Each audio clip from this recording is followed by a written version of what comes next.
for tonight, Thursday, August 19th at, I have 6:03. Would you please join me in the pledge of the flag? Ready? Begin. I pledge allegiance to the flag To the flag of the United of the United States States of America and to the republic for which it stands, one nation, under God, indivisible, with liberty and justice for all. for all. Thank you. Roll call of directors. Director Gibson. Here. Director Kelly. Here. Director Schoenberg. Here. Thank you. Director Nyman. Here. And I'm Director Garcia. Okay, is there any need to adjust the agenda? It's a short one, so unless I hear something, we'll go ahead and move on. Moving on to number 3 then. Public comments. Do we have any members of the public that would like to comment tonight before we get into the rest of the agenda? Not hearing anything, I will move on to item number 4. Discussion interview with bookkeeper candidates. Johnny, is that something you've spearheaded? No, that would be Lisa. Okay. Lisa, would you like to address the board? Yes, but I'm sitting, I just got a COVID, another shot, so I'm sitting in a little booth, so I don't know how well you can hear me. I thought I'd be done by now. So far so good. Yeah, I talked to Deborah Angel. She was recommended initially by Becky, and we had a conversation. I did fill her in on kind of some of the requirements of the contracts that she would be doing with us. And so we had an initial talk. She was interested, so I asked her to come in this evening and kind of discuss with the rest of the board so that you could ask questions of her. I think probably what I'll do is have her introduce herself and just give her a little, give us a little bit of history about her bookkeeping experience, and then she can tell us, and then we can ask questions. So I think that's probably the best way to handle this. And I've already asked some questions, but I think we can go back over that again since for the benefit of everyone. So I don't know, Deborah, if you'd be willing to just kind of start and give us kind of just a little synopsis of your bookkeeping experience and Somebody kind of needs some to of the stuff mute themselves. They've got something going on.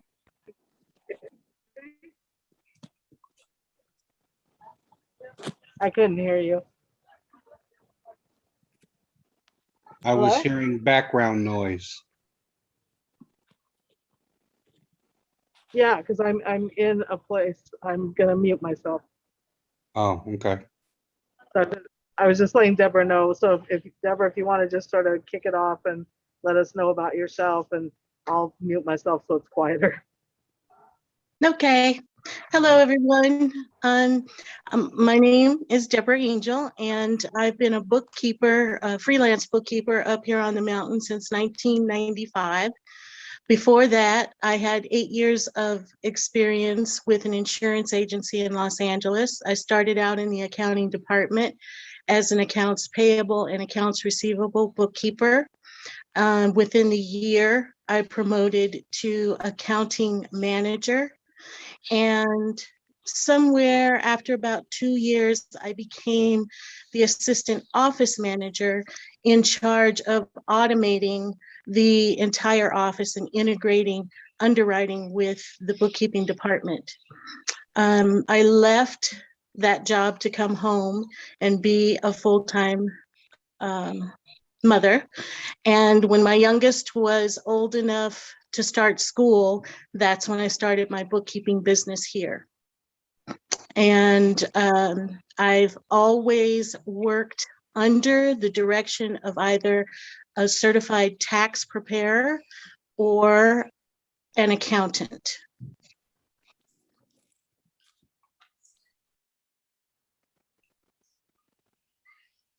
Okay, have you done any commercial customers? Commercial customers. I'm not quite sure that I understand that, but I have worked with contractors who run small corporations and partnerships. Okay, I wonder if you're familiar with any of our paperwork, and we do a lot of funding through programs through the state and the federal governments, which means we have many different accounts for the different funding agreements, loans, grants, and what have you. So I'm just kind of throwing that out there that although it seems like a small company, we have a lot going on. Well, I did go onto the website, and I did view one of your meetings, and I've looked at some of the financials. So I would have to say that this would be a lot more involved, a lot more professional than the work I have been doing with small businesses. But I do have an accounting background. I know the basics, and with direction, I'm sure that I would be able to pick up some of the nuances of this particular industry, because even within industry, every individual office is run a little bit differently. So I feel confident in my abilities that with supervision and direction, I would be able to provide you with, let's say, a 95% accurate set of books. Okay. I Now, think, and you're familiar with QuickBooks. yes, I've used QuickBooks since 1995.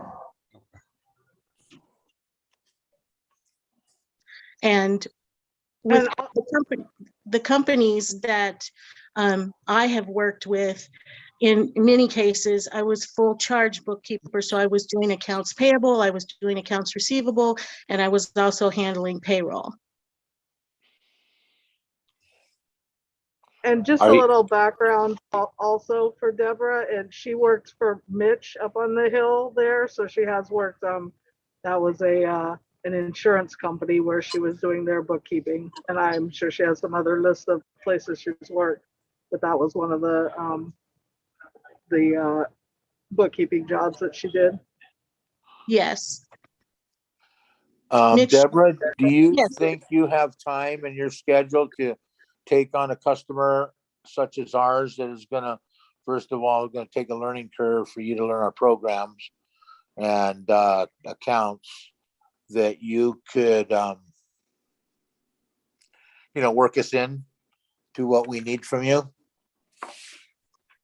Yes, I think that is absolutely doable, as long as it is going to continue to be a part-time position versus a full-time position. Because that's what I need to do, is fill in the hours missing in my schedule. Okay. Do any of the other directors have questions for Deborah? Terry? Becky? Well, I talked to Deborah a little bit the other day, and we were talking about, for the first couple of months, it might be more labor intensive and hopefully slow down. Lisa, you're still there, right? Like, you were thinking maybe 50 hours for the first couple of months? Or Brahma, what do you think? I think it'll be much less than that after, or not much less than that, but less than that. Anywhere from, I think one of our previous bookkeepers was doing about 20 hours. So I think that the learning curve is a little steep at the beginning, and then after that it would slow down some, although we do have plenty of grants coming in too, so there would be additional work. if she chose to, there's potential additional work, but I do think that the regular work is not that many hours. So I talked a little bit to Deborah about, and we'll have it on the contract that if she's in, if we agree and she agrees, we'll have it on the contract that she signs. But I talked to her about being present partially at the meetings to give a financial report, that there's 2 meetings a month, that there's a potential every once in a while of another meeting like tonight, which is a special meeting.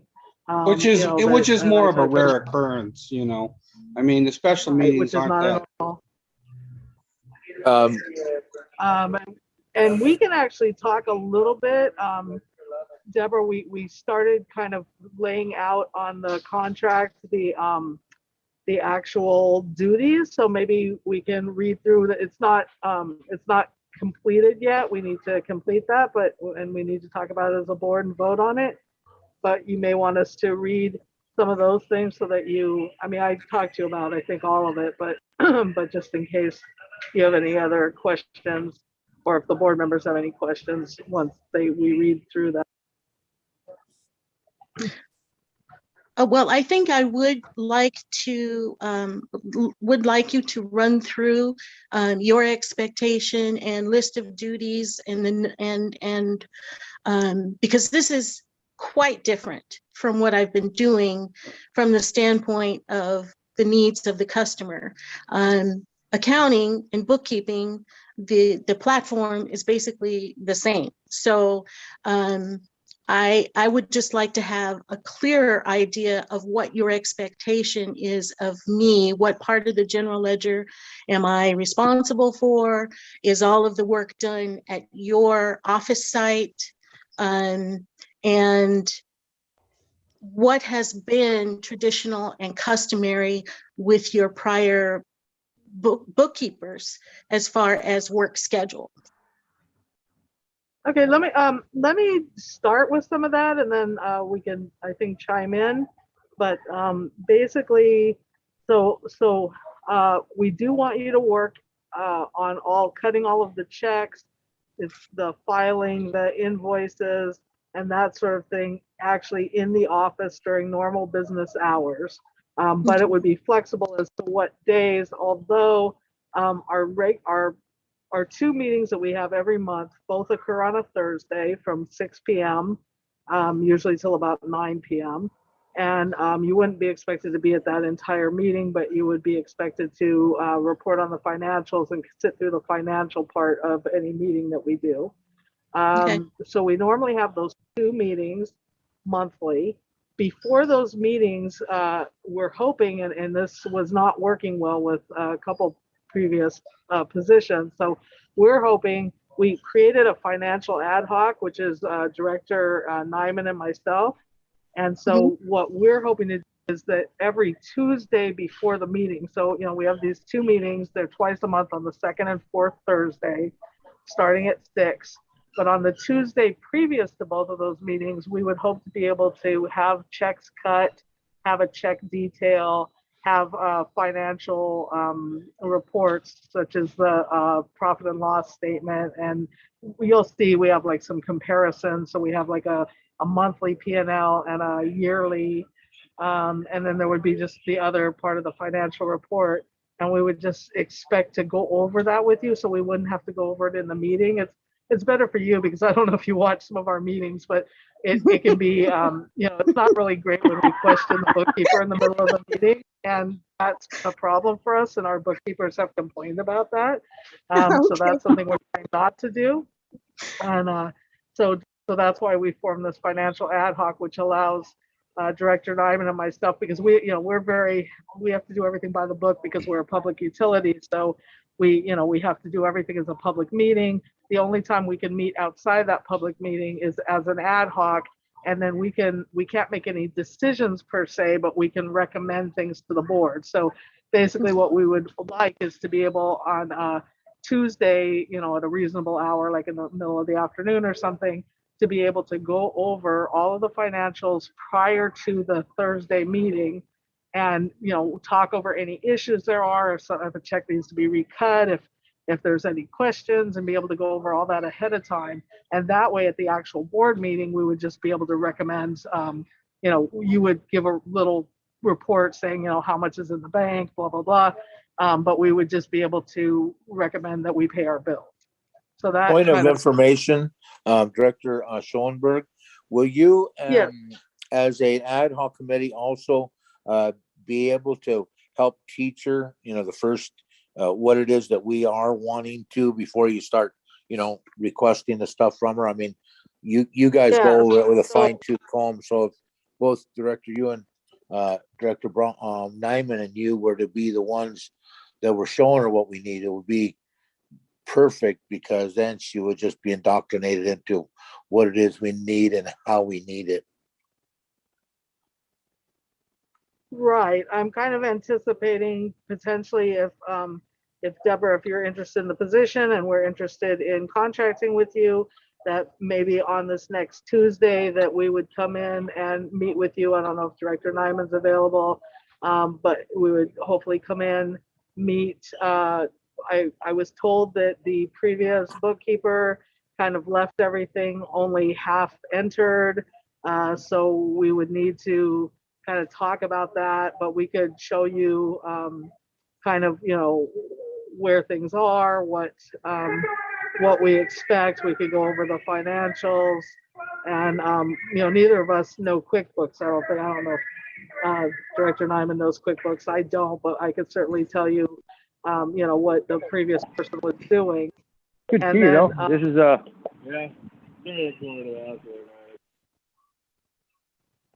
I'm sorry, what? I couldn't hear that. Go ahead, Lisa. I don't know, somebody was talking.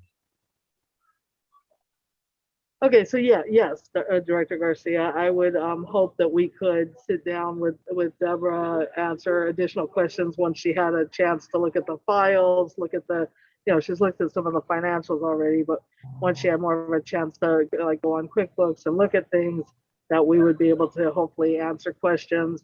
I don't know what stage we'll be in by this Thursday, if we would be in any kind of position to have checks cut. I don't know.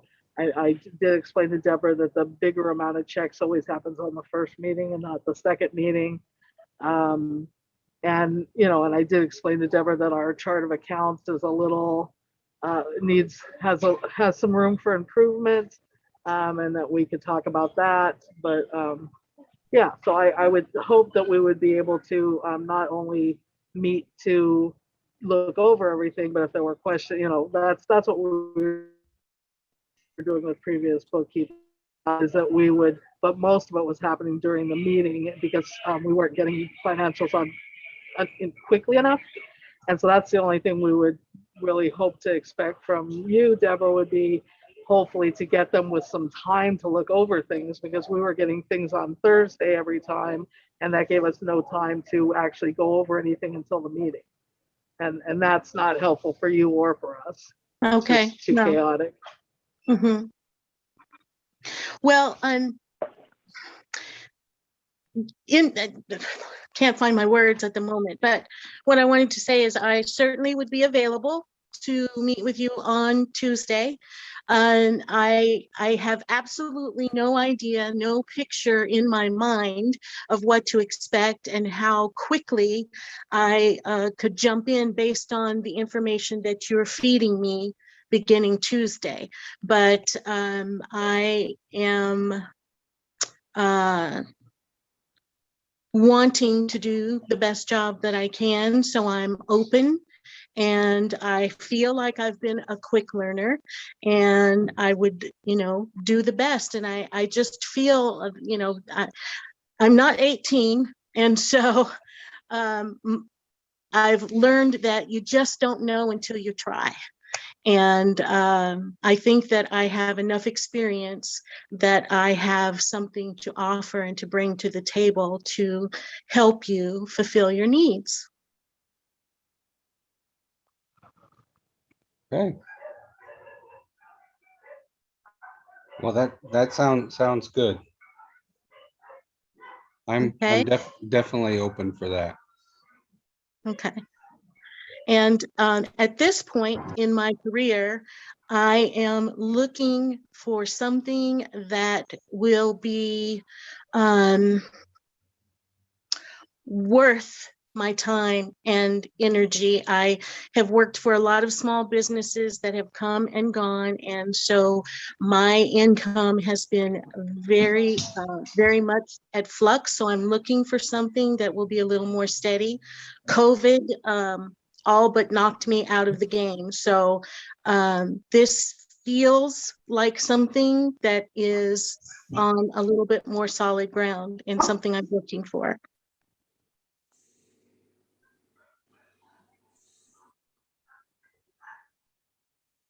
Okay.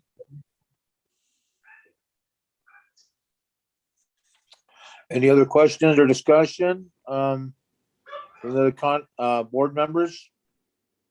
Well, I'm feeling like maybe we won't be able to come to a decision until after they meet on Tuesday, right? I think we would want to have a contract in place. I mean, the nice thing about this is that she would be Deborah would be a contract employee, not employee, but a contract. Would be doing this through Independent contractor. which Independent means contractor, yeah. independent contractor, which, yeah, I'm sorry, my words are not coming, which would allow kind of at will, so that she or, either one of us, if we feel like it's not working out, would be able to let the other know. So I think that if we do this, we would want to iron out the contract this evening. Probably if everybody, if both parties are okay, have Deborah sign the contract next week, early in the week or on Tuesday, because we're probably not going to have it done until then. And then we would meet and go over some things and, just kind of start the ball rolling and give it, a little bit of time and see where we get. And if Deborah is happy and the learning curve is acceptable and everything is good, that's great. And same thing with us. And I think, we would just sort of move forward. So I don't know, that's the best way I can say to approach it, because I do know that there's going to be some, a bit of it's going to be even a little bit messier than normal at the beginning, because I don't know what was entered from our last meeting or not. Some things were entered, some things were not. So we'll have to figure that out. And anyway, I'm willing to go over that on Tuesday afternoon and sit there and see where we can get. I think, we'll probably need some input from Tiffany also as to the files and all of that stuff. But so yeah, I think, in that way we both, I think we could sign a contract, and if there was an issue, then we would just look for someone else if she felt that this wasn't the job for her. Okay, so number 4, I think is pretty much wrapped up. We should go on to 5 and discuss the independent contract for the bookkeeper. We have that all in our packet. So I'm going to be gone for just a minute. I need to walk outside into the parking lot, so I will be back in just a minute. Okay. But we could, I guess, if you guys want to going, I would suggest we probably just read through the contract all the way so that both Deborah can hear it, and then we can, see if there are any issues. I know there's already a couple of questions that we want to address with our attorney before we have anyone sign it. One of the issues that came up in our meeting this afternoon was the Lisa, why don't you just walk to your car so we can get started on this? Okay, yeah, I need to get an okay for these guys to leave. So, okay. Director Nyman, Did our attorney? Excuse me? I'm sorry. Did our attorney send us this agreement? Yes. Okay. Lisa I wasn't involved with it, but I know that I think Lisa and Johnny were involved. Director Nyman, can I ask you to read through this? Okay. At least get it started. Okay. Independent contractor agreement. The independent contractor agreement dated as of is between Fraser Park Utility District and that would be your name, an individual, The district and contractor agree to the following. One, term. This agreement shall become effective on a certain date and continue until such date or until earlier terminated by either party in accordance with sections 5, 6, 7 hereunder. The term of this agreement can be extended upon written notice by the district within a 30-day period of the termination date if mutual interest exists between both the district and the contractor. 2, scope of services. A, services. The contractor shall perform services as directed by the director, the board, district board of directors, the board, including those services listed in Exhibit A, attached hereto, incorporated herein. And that's the second thing that we'll have to go over. B, reports. The contractor shall prepare and submit to the board at least 3 business days prior to each board meeting, a detailed written report sufficient to fully inform the board as to each of the contractor's services listed in Exhibit A, including a succinct summary of all the services performed by the contractor during the prior reporting period, the current status of each assignment, and any future scheduled events. C, independent contractor. The contractor will act as an independent contractor of the district in the performance of his, well, it should be his or her duties under this agreement. We need to.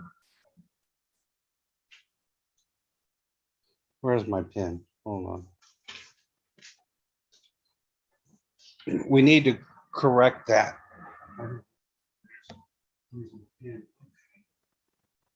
All right, sorry, folks. So, so we need to put in there his/her duties under this agreement. The contractor will be responsible for payment of all applicable federal, state, and local taxes arising out of related to contractor services for the district. The contractor further agrees to defend, indemnify, and hold the district harmless as to any claims or causes of action related to the payment of any federal, state, and local taxes. Nothing contained in this agreement shall constitute or deem to be create between the district and contractor the relationship of employer/employee. It being expressly understood and agreed that the only relationship between contractor and district created herein shall be that of an independent contractor. Contractor is not authorized to enter into or commit district to any agreements, and the contractor shall not represent herself as the agent or representative of the district. D, non-exclusivity. Nothing contained in this agreement shall limit the ability of the contractor to perform the same or similar duties listed here under for any other company, entity, or organization, so long as such duties do not create a conflict of interest for the contractor. Okay, C, is Lisa, are you back, Lisa?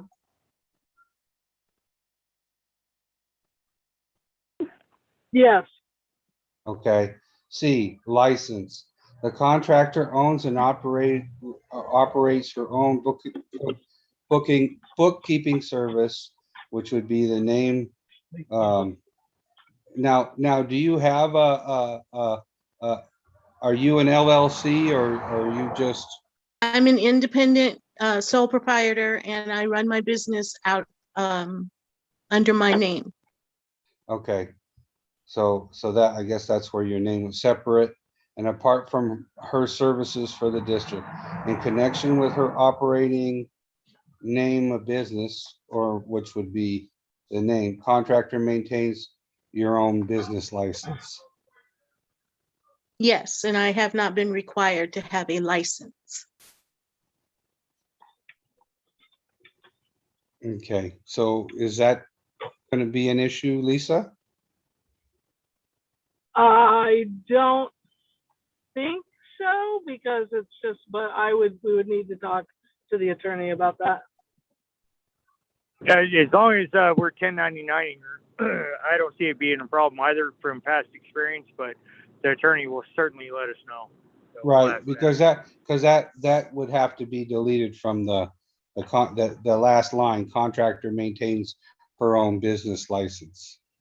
Now, her own insurance for in case she gets hurt while she's on company property may be something as well, but Yeah, well, again, we'll get to that. So, here's compensation, A, hourly rate. So district shall pay contractor the hourly rate of, and what's the agreement on this, Director Schoenberg? Well, before we do that, we haven't agreed on that yet. But let's go, why don't we go through the whole contract and then we can work on that with Deborah.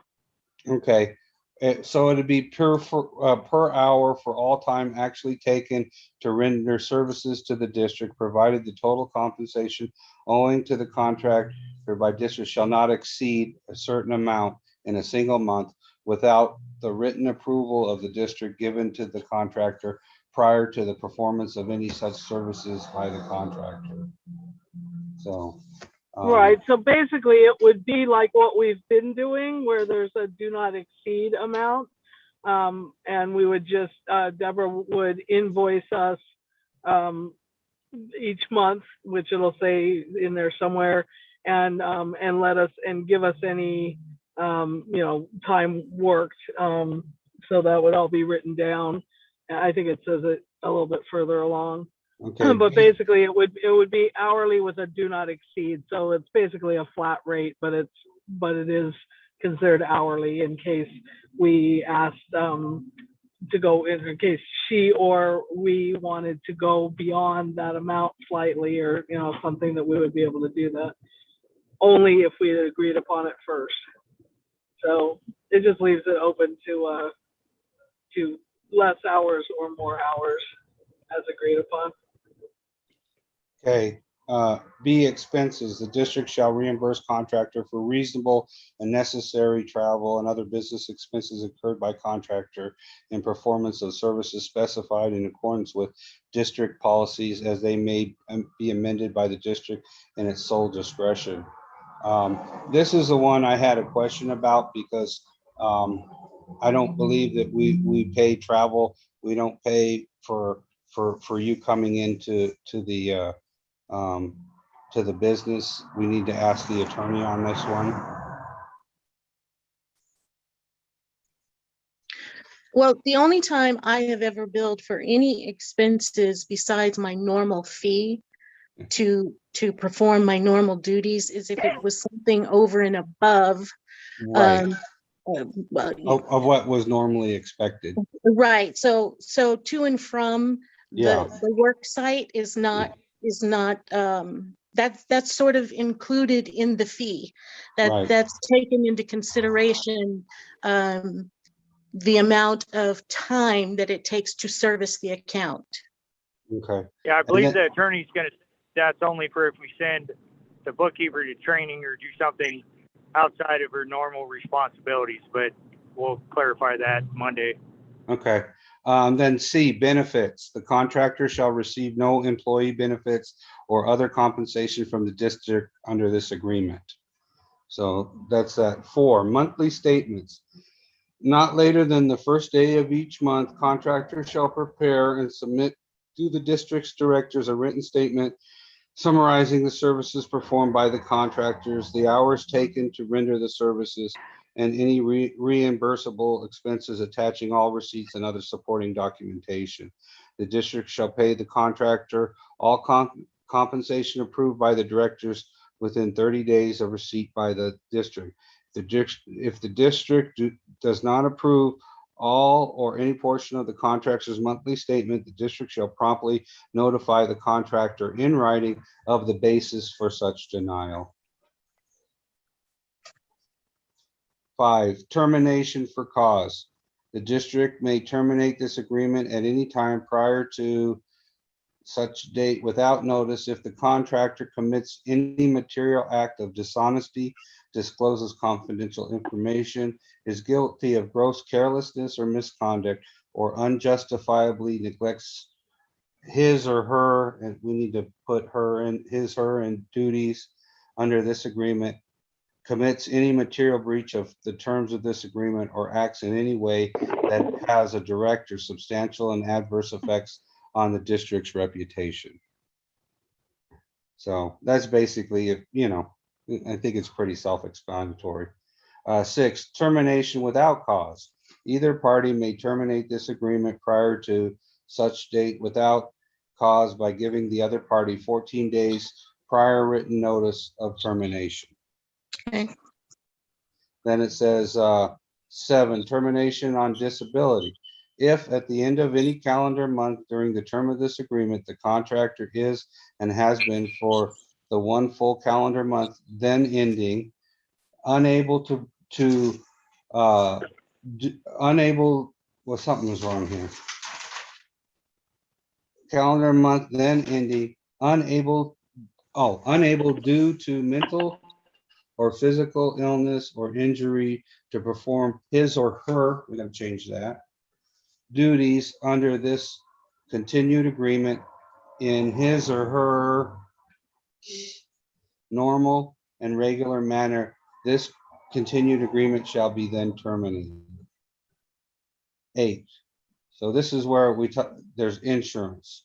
During the term of this agreement, contractor shall at contractor's sole expense maintain professional liability and or errors and omissions insurance in the amount of not less than $1 million for each occurrence, with a per annum aggregate limitation of not less than 3 million.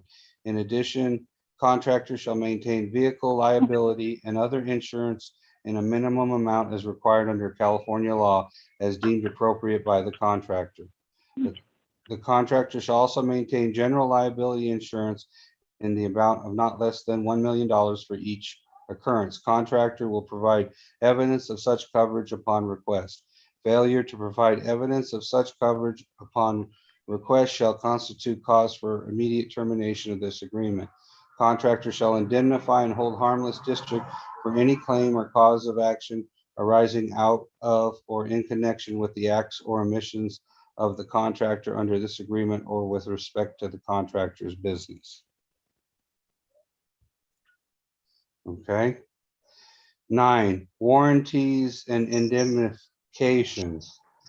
A, the contractor represents and warrants the following. The services provided hereunder shall be performed in accordance with and shall not violate applicable laws, rules, or regulations and standards prevailing in the industry, and the contractor shall obtain all permits, licenses, or permissions required to comply with such laws, rules, or regulations.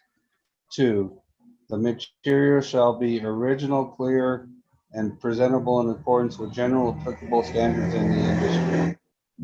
3, triple I, the contractor has full power and authority to enter in and to perform its obligations under this agreement.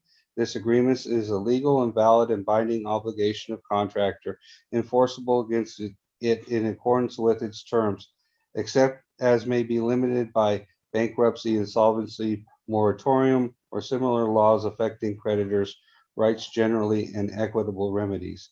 Entering into this agreement will not violate the charter or bylaws of the contractor or any material contract to which it is a party. And 4, contractor will perform the services in accordance with the specifications established by the district. B, the district represents and warrants that it has full power and authority to enter into and perform its obligations under this agreement. This agreement is legal, valid, and binding obligations of district enforceable against it in accordance with its terms, except as may be limited by bankruptcy, insolvency, moratorium, and similar laws affecting creditors' rights, generally and equitable remedies. Entering into this agreement will not violate the charter or bylaws of the district or any material contract to which it is party.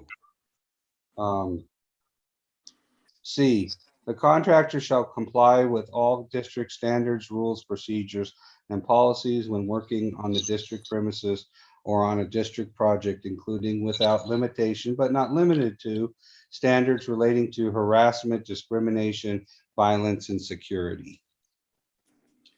D, the district shall not be liable for injury, damages, or death occurring to the independent contractor or any of its employees or other assistants in the course of performing this agreement. E, independent contractors hereby indemnifies and holds harmless the district, its subsidiaries, affiliates, and their officers, directors, employees from any damages, claims, liabilities, and costs, including reasonable attorney fees or losses of any kind or name whatsoever, which may any way arise from services performed by the contractor hereunto. The work of the employers of the contractor while performing his or her services, I'm gonna correct that, of the contractor hereunder, or any breach or alleged breach by the contractor of this agreement, including the warranty set forth here within. The district shall retain control over the defense of and any resolution or settlement relating to such loss. The contractor will cooperate with the district and provide reasonable assistance in defending any such claim. 10, confidential information. Phew, oh my goodness. Sorry. You want somebody else to read? Oh, yes, can somebody want to read for a minute?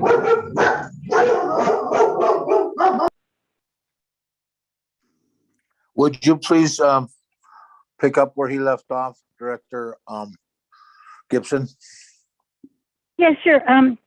10, confidential information. Confidential information means any and all information of a confidential, proprietary, or secret nature which is or may be either applicable to or related in any way to the business, present, or future of the district or businesses of any customer or client of the district. Confidential information includes, for example, and without limitation, information related to trade secrets, processes, software programs, marketing plans and strategies, methods of doing business, contracts, pricing, data, financial data, client lists, customer lists, patient lists, and related information, pricing lists and information, accounts payable and accounts receivable, confidential patient information, which I didn't get, including accounts payable and receivable in all related account information, business plans, district innovations, concepts, techniques, methods, systems, designs, computer programs, source documentation, formulas, work in progress, forecasts, proposed and future products, suppliers, and any other non-public information that has commercial value or any information the district has received from others that the district is obligated to treat as confidential or proprietary. Confidential information does not include information becomes generally known to the public through no action of contractor. That contractor can show by written evidence either was in the possession of contractor as of the date of this agreement or was independently developed with the use of any confidential information or that is in rightful possession of the contractor from a third party without restriction. B, person means person as defined by Evidence Code Section 1-75. 11, protection of confidential information. Okay, I have asthma and I can't read anymore. Dr. Cullen, would you please help us out?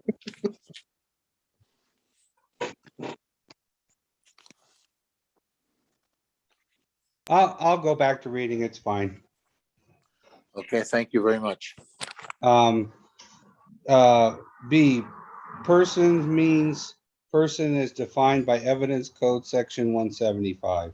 11, protection of confidential information. A, the contractor acknowledges that the confidential information is a special, valuable, and unique asset of the district, and agrees at all times to keep in confidence and trust all confidential information for so long as it remains proprietary and confidential to the district. Contractor agrees at all times that he or she, we need to correct that. And I don't know why he's not being inclusive. Well, actually, because he sent us this contract 2 years ago, and it's actually Okay. not he or she anymore. It's them, their, or Okay, well, however, with we need to something else. correct it. yeah, but it's 2 year. It's a 2-year-old contract. That's why. Okay, all right. So we just need to make note that we need to correct those. Will not, and that he will not permit his directors, officers, employers, or agents directly or indirectly to use any confidential information other than in the course of performing his or her duties under any agreement that may be formed between the district and contractor. Contractor further agrees that he will not, nor will he permit, okay, or she. It's okay. Sorry I about this. understand. Yeah, Just- directors, officers, employees, or agents directly or indirectly to disclose any confidential information or anything related thereto any third party without the prior written consent of the district. All confidential information that comes into the contractor's possession will remain exclusive property of the district. B, if the contractor is required by law or court to disclose any confidential information, she will promptly notify the district of such requirement and provide the district with a copy of any court order or other law which requires such disclosure. And if the district so elects to extend legally permissible, afford the district adequate opportunity at its own expense to contest such a law or court order or seek a protective order. If the district does not elect to contest or is unsuccessful in contesting such law or court order, contractor may then disclose the confidential information to the extent and only to the extent required by such law or court order. So this is just basic jargon. C, at the district's request, contractor will promptly and without charge deliver to the district all confidential information in his or her possession or under her control. 12, non-use of confidential information. Okay.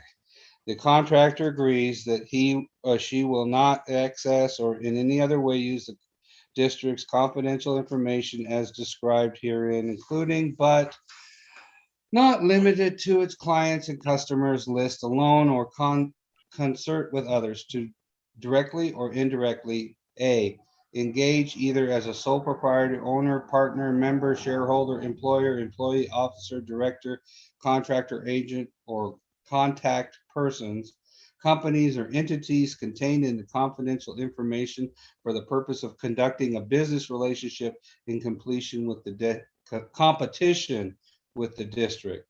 B, induce any customers of the district with whom contractor had contracts or relationships and directly or indirectly by way of use of district confidential information to curtail or cancel their business relationship with the district. C, induce or attempt to influence any employee of the district to terminate his or her employment. The provisions of subpart A, B, and C above are separate and distinct commitments and independent of the other subparagraphs. Contractor acknowledges that the district set forth in this section do not impose unreasonable restrictions or work hardship on contractors, are essential to the willingness of the district to conduct business with the contractor and are reasonable as to scope, duration, and territory.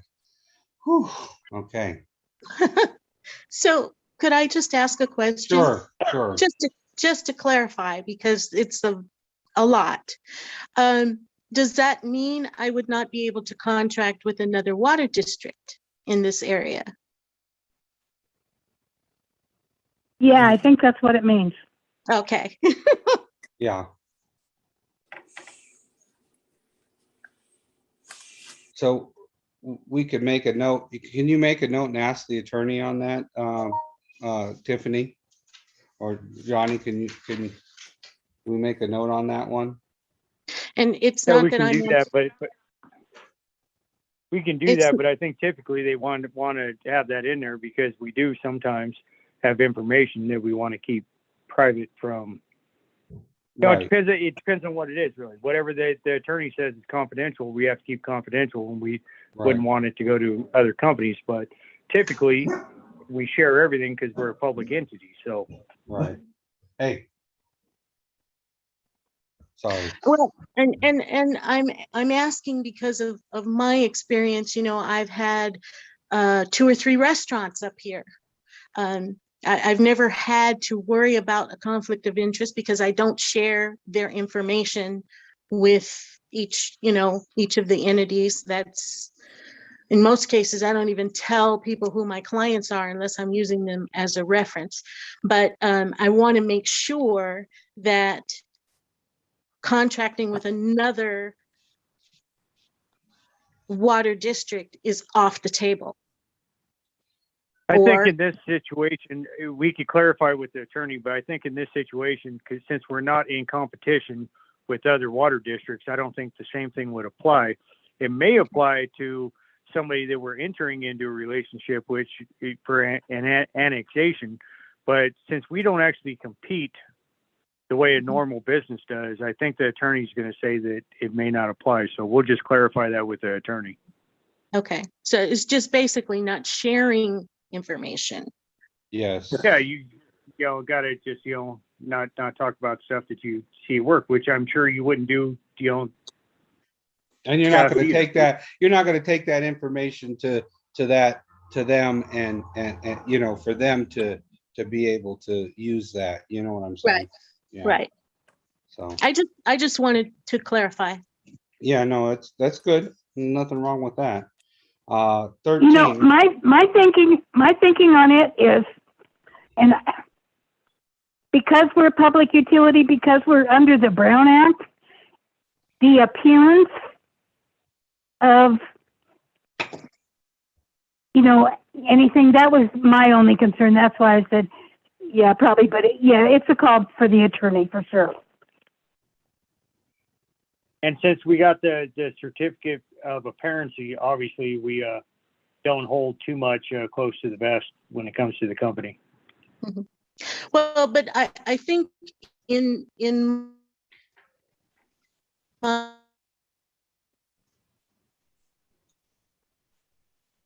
I think we're losing you. Close it. review. Oh, I'm sorry. I was just saying that. Can you hear me now? Yes, we Yeah. can hear you. Mhm. Okay, that it really isn't up to me.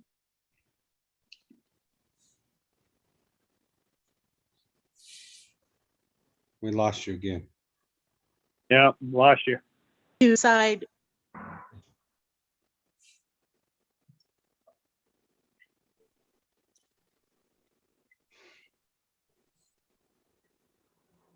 I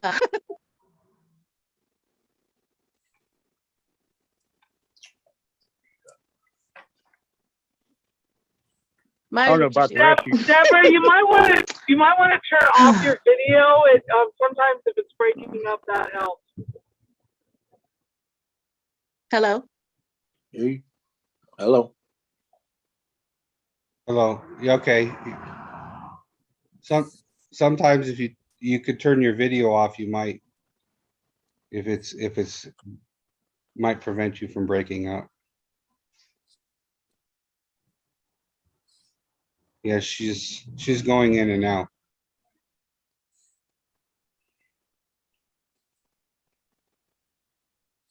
Gotta love Zoom.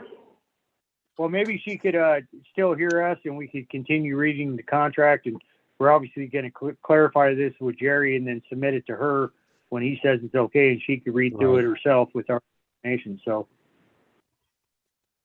The only thing I think it would be helpful to read the Exhibit A for Deborah. Mhm. That sort of spells out not all the duties, but it spells out a chunk of the duties, and just if she has any questions about that, and then we Okay. can go over, We- if We we're just good got a with everything. message from Deborah that she is hearing us, so Then I Okay. think we can go ahead and So let me just reading the continue. contract. We have like 3 pages left. please I do. mean, Please, please. it's just all it's just all boilerplate. Can't we just skip Right. through that and read the stuff that matters to us and then have the attorney approve it to submit it to her and then she could respond with questions if she needs it? I Because guess, none of it actually applies to just our business. It's all just boilerplate contract. right. Okay, That well, would yeah. Okay, so we'll go to,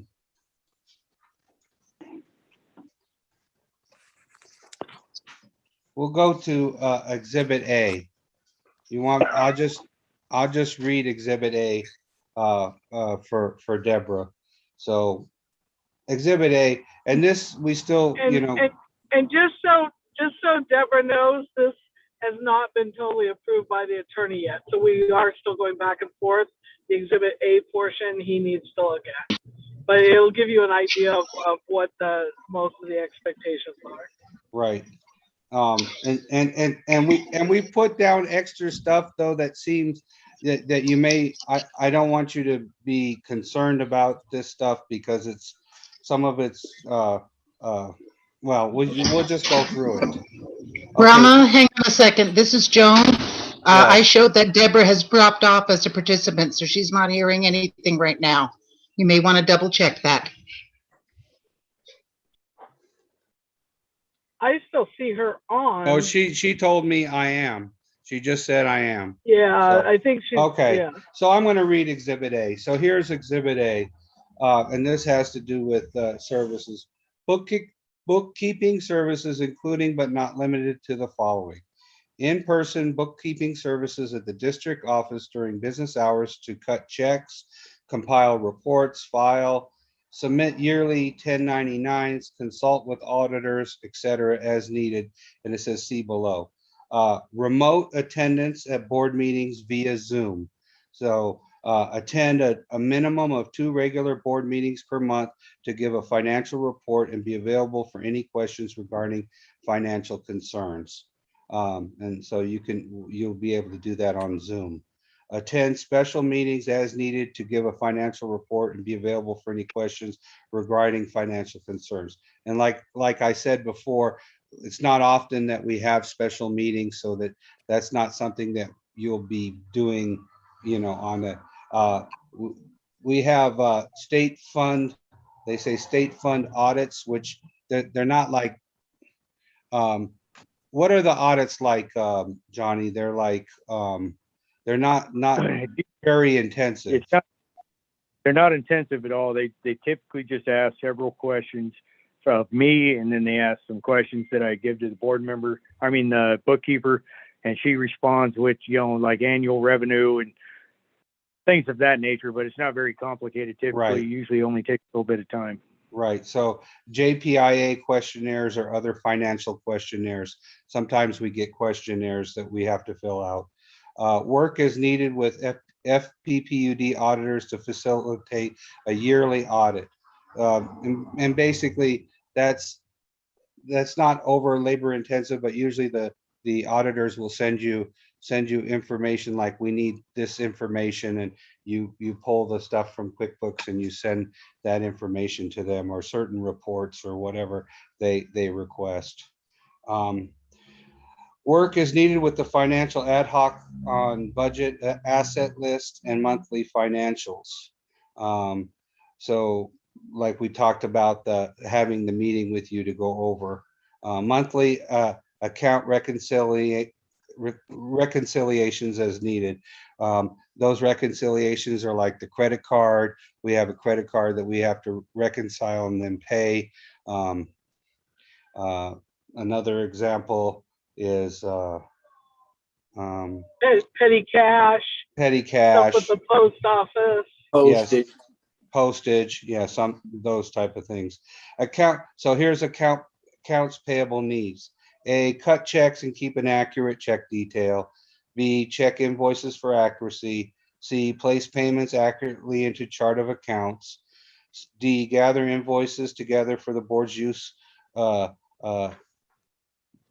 2 days before each board meeting with checks, envelopes, stamps ready for ad hoc and board approval and mailing done at each regular board meeting. E, maintain books via QuickBooks.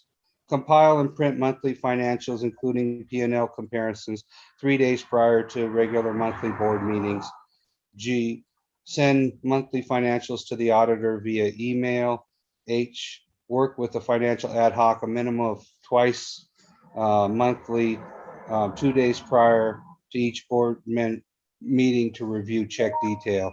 So basically what we're doing is we're reviewing the checks and the invoices with you and the check detail to make sure that they've been posted to the proper accounts, and as time goes on, you get familiar, things will go quicker and smoother, I believe. So it's And- just, go And ahead. sometimes Schoenberg? sometimes we get double billing, so we would be checking with you and saying, didn't we pay this already? And then you would look it up and say yes or no, and so those kinds of issues come up. Okay, so So we've that's gone to basic. both over A and B. Are we moving on to 6 now? Are we sure that she still wants this position? So we have to discuss the payment, the hourly rate and the maximum in the contract. Did you have input on that, Johnny? The only thing I'll say is that since we are kind of new for her as the type of client, she needs to consider that, and as well as, although we have set a limit of 50 hours, I've worked with 3 different bookkeepers, and not one of them has ever legitimately worked more than half of that amount of time. So I understand the first month, maybe 2, with a learning curve, it may be that, but I think it's probably more likely 25 to 30 hours a month, if that. So that's something that, we all should be aware of and know that after the learning curve is done, that the time starts being pared down to something that's a little bit more realistic, in my opinion. Okay. So does that 50 tell hours is us, just a huge that amount tell of us time. how The last much- bookkeeper, sorry. I'm still trying to figure out 50 hours maximum, but at what rate? Do we know what rate we're offering, or what's going on with that? I believe she had a discussion with Lisa, but it was still going to be, discussed with the board. I think that there's a rough estimate, but I guess she can't speak to us right now. Yeah, I'm sorry, I what forgot about, the Director bookkeeper's name already, but Did Director Schoenberg have any input on that one? Yeah, basically when I talked to Deborah earlier, she was saying she didn't want to really exceed 50 hours a month, as much as, possible, that was kind of the cap that she was looking for, not a full time. And also she was thinking in the area of about $2,500, not to exceed that. But around that amount. It is written up in the contract as an hourly though, so she would need to obviously justify those hours in order for it to be that amount each time. And again, there are some, there's some extra duties that are going to be needed in the next couple of months. So there's kind of the learning curve for just kind of learning the job. And then there's also the chart of accounts that we still need to, have some extra input on. So I would think that may be some extra hours to start out with, that would drop off again. And then also there's some extra hours working with the auditor on the book asset detail, which, the ad hoc will be working on as well. So that would be, so, I don't think, you were saying, Johnny, it's not 50 hours, but I think initially it might be closer to that just because of the different things that are just because of the needs. But that I do think once the job becomes you know, I know none of the previous bookkeepers, once they had been doing it for a while, were coming close to that. My main thing is that if we're paying good money and we are retaining the bookkeeper, that it is done like it says in the contract during working hours, and that it's spent solely for the district and not handling multiple phone calls and handling other customers and things of that nature. Just, you know, come in, do the job, knuckle down. And I think that it's going to work out beneficial. I don't think any bookkeeper would ever want to pass up this position because it's a good job, but I just don't think it's going to take as much time as what may be guessed at. But there'll always be opportunity for some extra stuff.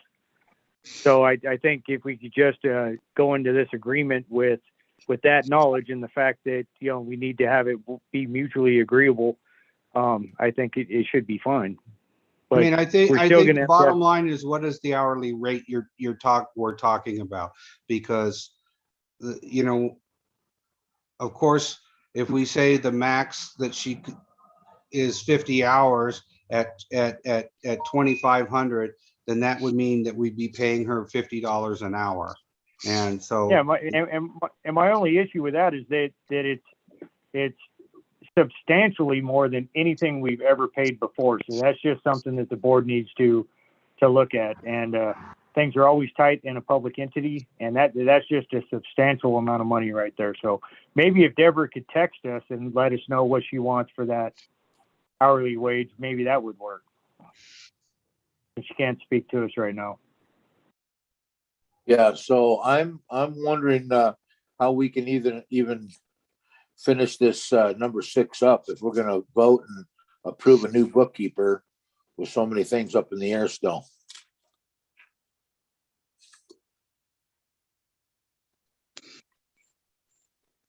You know, I wanted to add one thing.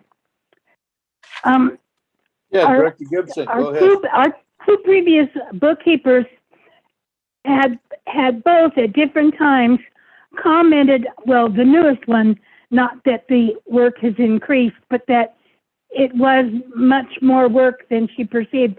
And I believe that the work on our bookkeeper has increased a great deal. And what do other directors think? I think that it's a lot more money, and A lot more work. but the I amount think of work has increased, and even our previous. well, I think that you know, the work is more substantial, and I think that It's only gonna get busier. yes. So I think that we need somebody that can do the job and that's going to do it well, and you know, so that we can maintain, you know, what we need to do. So Yeah, I would agree with that too, just as long as it's a, you know, like I was stating, where it's a concerted effort to get the job done when she's here in the office.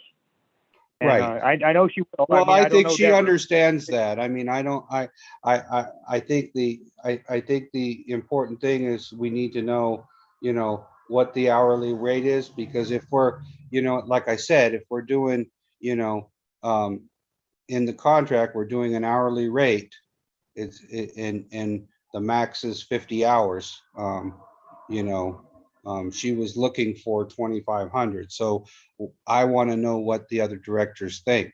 I mean, I was, you know, I was hoping that, you know, we would be around $2,000 a month.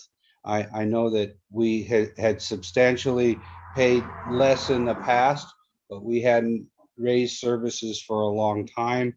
And we've had difficulty finding bookkeepers. So, you know, I don't know what other directors feel on this, so.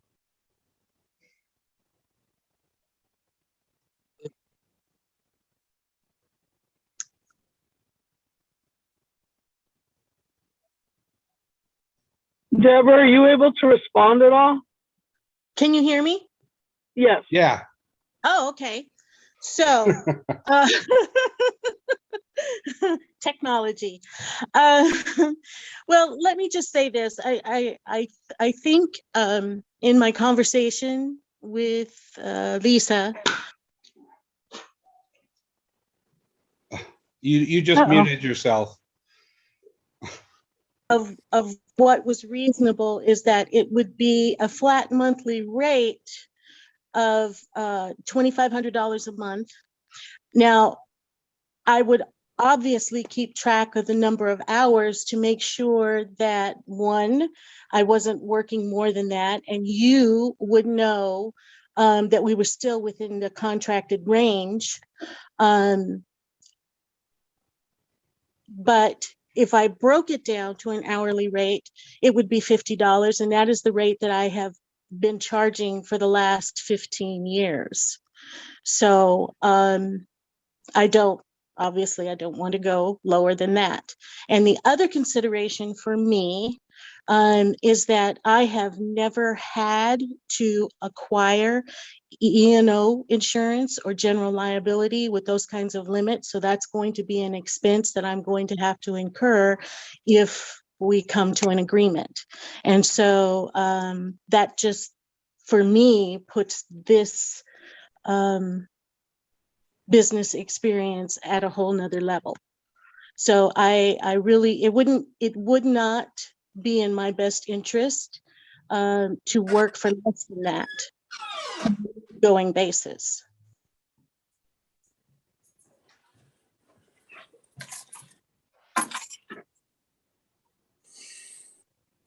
Hello? Hello. Yes, Did you hear me? Yes, well, yes, we heard you. Okay. I'm waiting for other directors to chime in. So Director Schoenberg, when we're looking at this contract, it's hourly wage, but we're also saying what we've been doing and what we are going to continue to do is a flat rate. So is that flat rate amount going to change in the hours? So, yeah, I didn't understand that when I spoke to Deborah initially, but it looks like the way the attorney wrote it is that it isn't, that it is an hourly rate and a not to exceed a certain amount. So so it wouldn't necessarily guarantee $2,500 if that's not the hours that she was working. So if she was putting in 10 hours, that 2,500 would not be it would go hourly with a not to exceed, is my understanding of how he wrote the contract. If we want something different, we should probably talk to the attorney. Deborah, is that your understanding? Is it my understanding of how the contract's written? Yes. That it's an hourly wage instead of a flat rate?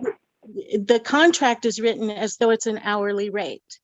But I am not in a position to dedicate myself and commit myself to the contract for something for $1,000. I can't do that. So when you have other customers that want to hire you for a small business, you're not willing to work for only 10 hours for that customer? Because it seems like most bookkeepers do everybody from a small little business that requires next to no time at all, like mine, to something that's a much bigger business. And so you're not willing to work for a smaller business that requires less hours? At this point in the juncture, Mr. Allison, I'm not, because it as I said, my work experience has been so volatile with small business. I'm trying to find something that is a little more stable and a little bit more professional. I can respect that. I mean, that makes sense. I keep on, I know I don't want to stick on the 50 hours. It's just, I know that it's not going to be 50 hours every month. So if we're paying top dollar, $50 an hour for 50 hours every month, and then we get to where we're only really utilizing you 30 hours a month, that seems to be a concern since we're spending public money for the district, is my only concern. If we only, right now, we do need you a lot, you'll probably get full booking, but there's times when things are slower and you're not required that much. And if for you to say that you don't want that, it's a little disheartening for me that you wouldn't want to work for 30 hours as opposed to 50 hours.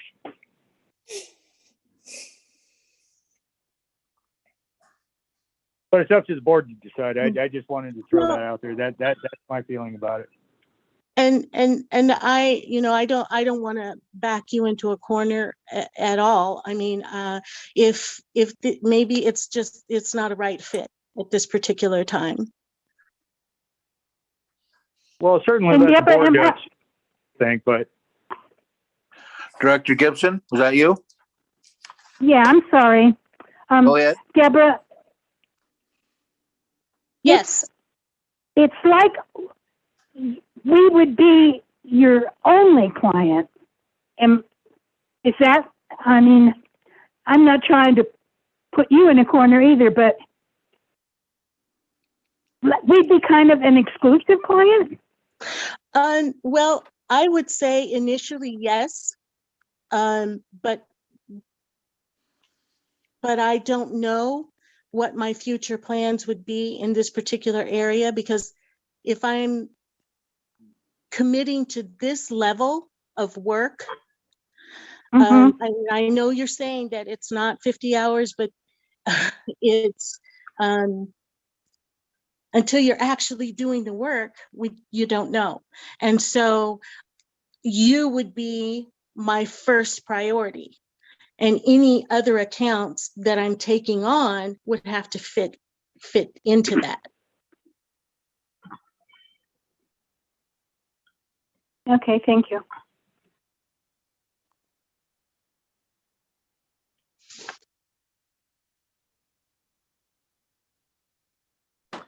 Director Kelly, do you have any questions?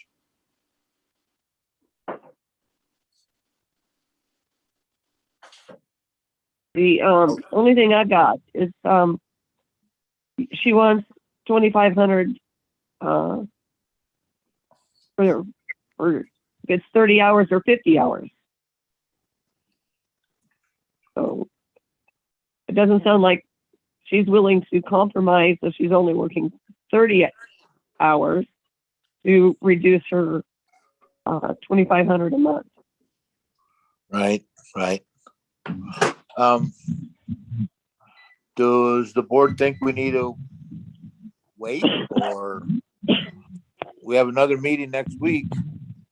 What I would suggest is that, first of all, Deborah doesn't know exactly what it entails, and we don't know, how she's going to feel once she takes a look at everything. It isn't a permanent contract, so what I would say is that we maybe go ahead, since we know that the hours are going to be greater at this point, that we sign the contract with that amount with a not to exceed if she's interested in that, and then we re-examine things if it drops below that where she's making less money. Maybe it doesn't work for her at a later point, or maybe we keep something in the range of 2,000 to 2,500. I don't know, if we have less hours. So I don't think that we can agree to that right now, because we don't know what we don't know, and she doesn't know what she doesn't know as far as working it. So I would almost say that it would give us to move forward and then re-examine things after like a 2-month period. I would agree, as long as there was that good understanding where there was no hard feelings, because certainly it's not anything personal. As long as it wasn't uncomfortable for anybody, for either side, to say, yeah, I don't think it's taking this much time, or we don't think it's working, or Deborah says she don't think it's working, that there's no hard feelings and no uncomfortable moment of having to move on with the next choice. I think that would make sense. And that would be perfectly reasonable at my end, if it works out that it's not going to be consistent at that 50 hours. Okay, well, there's better. I think there's actually some, could be potential good fits, such as your points that you wanted something a little more steady to shore up your income and clientele that sometimes comes and goes. We are definitely here for the long run. We want someone that will be able to adapt to what we need, provide us with the reports in a timely manner, and I think there's potential for success, but we all have to be open-minded about it. So, with that said, is there any further discussion or motions?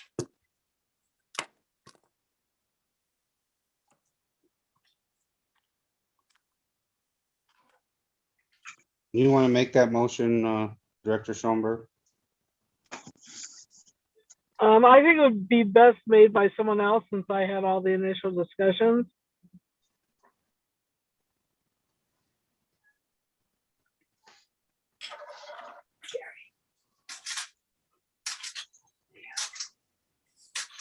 And because I'm on the financial ad hoc, so I just think it would be best if two directors not on the financial ad hoc made the motion and seconded it, and that way there isn't, since the financial ad hoc will be working closely with Deborah, should we vote on her tonight?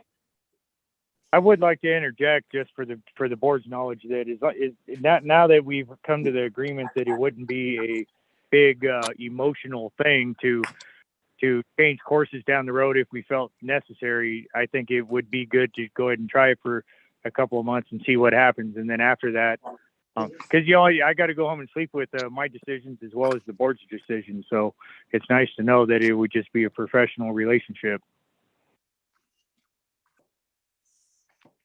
May I say something? Sure. It's been my experience, and I'm going to take just a moment to toot my own horn here, is that when you find a good fit, the job usually grows. And so I'm thinking at this point that it would be an opportunity for both of us to maybe find that really good fit and be able to grow with each other. And I certainly, like I said before, I could understand if it ends up not being the amount of work that we're anticipating right now. So there wouldn't be any hard feelings if we have to change our minds down the road. And giving it a good try is really what I would like to do, is just get my foot in the door and show you what I can do.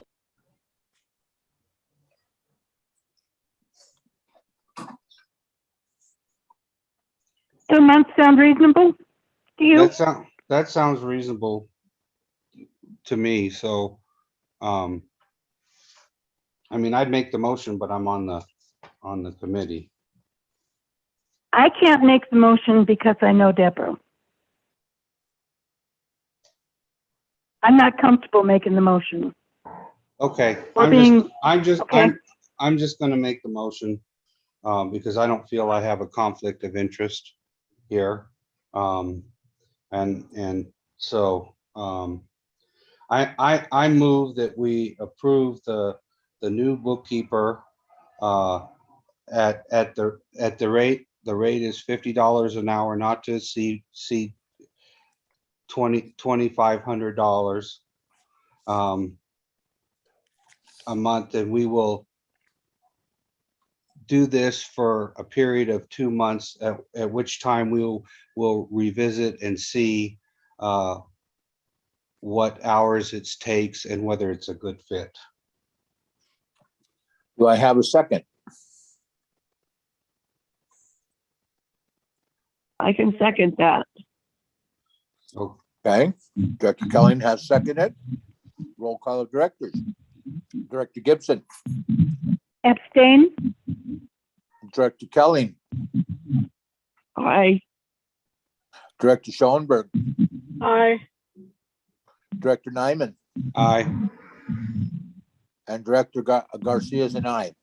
So that's 4-0, 1 abstention. Motion carried. Okay, we go to work. That's time to go to work. Number 7. Any future agenda items? Obviously, we want to put the review for 2 months down the road, Tiffany, for revision of the bookkeeper and progress made. Okay, so have that on October regular or? Yeah, let's see, what is today? This is, No. well, it's right between, this is right between. Yeah, I would do it for November. November regular? Okay. Okay, sounds good. Anything else?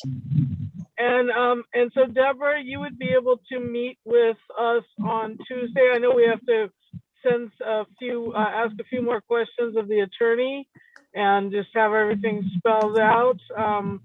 But if everything's okay, I think we would have the contract ready by Tuesday, and then maybe in the afternoon, I don't know if Director Nyman's available, but we could meet to kind of go over what the needs are for that Thursday meeting and see what you would or wouldn't be able to do.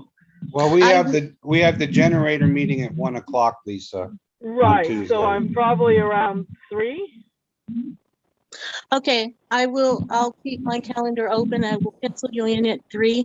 And the other issue I want to make sure we cover before you go back to the attorneys is the E&O and the general liability. As I said, I have never had to carry that insurance, so that is going to be an expense upfront for me. And is it possible that I could obtain that in November when you decide whether or not you want to retain this relationship? I think the attorney will probably have us, would probably want that starting right away. I don't know. We need to talk to the attorney about that. Okay. Deborah, I know. question for you. I will look into it. Tomorrow's Friday, so that's business day. I will look into it, and no later than Tuesday, I will let you know where I'm at. Okay, great. I have a question for you, Deborah. This is Yes. Gerald Garcia. I was wondering if we are in possession of a resume from you, You are not? and may we get one? Absolutely. Perfect. I'd love to have one for your records. Okay. Thank you so much. Oh, you're welcome. Thank you. Deborah. I appreciate your time. She's an Wonderful. amazing artist too. Thank you, Deborah. Thank you. All right. Well, if there's no future agenda items, I will entertain a motion for adjournment. I will make a motion that we adjourn. and I'll second that. Director Nyman has seconded the motion. Roll call of directors. Director Gibson, Aye. Director Kelly, Aye. Director Schoenberg, Aye. Director Nyman, Aye. Director Garcia is an aye. 500. Motion carried. The meeting is adjourned at what I have here 7:31. Thank you all for your input. All right, everyone have a good night. See you next week. Thank you. Bye-bye. Thank you, everybody.